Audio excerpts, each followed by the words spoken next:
Kwabena Boache Ansa, also known as George. I've been in the United States for almost 15 years now. My full name is Naimatu Kausara Brim, but people call me Naima Brim. Okay. I've been here for 7 years now. This will actually be my 7th year. I came here in October 6th of 2005. My name is Mariam Brim. I've been here for 7 years. I came here in 2005. Yes, it was extremely hard. First, there was this thing about the whole culture thing, and the second thing was making friends in the language. It was really hard. I remember getting bullied and coming home crying, and when we first came here, there were so many times I was so angry and I wanted to fight, and my mom was like, "Don't fight. We don't have insurance yet. I don't want to get sued or whatever." It tends to be more African Americans picking on Africans, and that really brought down my self-esteem. Every day of school was a nightmare for me. I didn't want to go, and people were constantly teasing me, and I would always cry about it. And I didn't understand why it had to be like that, because I don't know.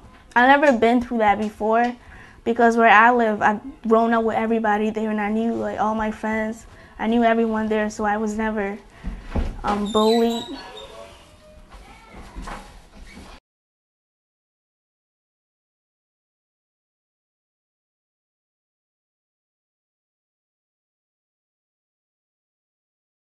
Oh, a whole lot. Actually, I went through a whole lot, like with discriminations. But you know, where we're from, it doesn't really matter to us because we know why we are here. Well, the first thing I had to deal with was my hair. I was made fun of because I had short hair. My hair was short and natural. It was one thing that people did not like and they picked on me for.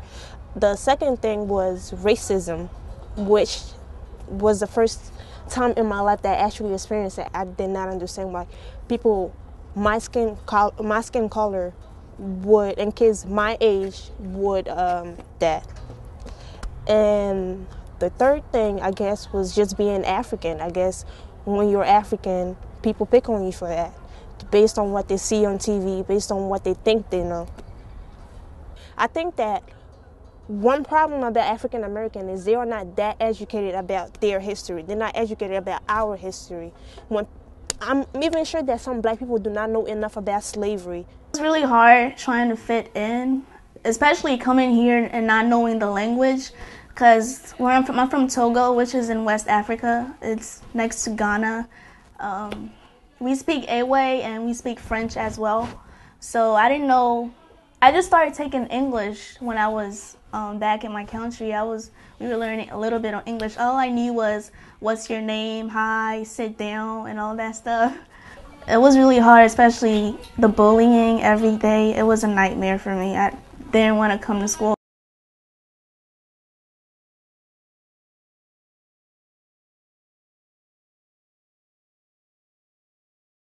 Now, nobody can fully become an American if he or she is not born here. We could have the passport as American citizens, but we can never, ever. I don't know how to answer that question because I'm who I am. I'm African, and I wouldn't change that for anyone or anybody. I'm proud of where I come from, and I'm proud of who I am. I love being African, and just because I get picked on or I get harassed over it because of what other people think does not mean that I want to change myself. I don't think I could ever fully become American because I was born and raised in Africa, and I don't want to lose my culture. Like America, there's so many other races here. Like there's Spanish, there's Asian, and all that stuff. Like America was founded by immigrants.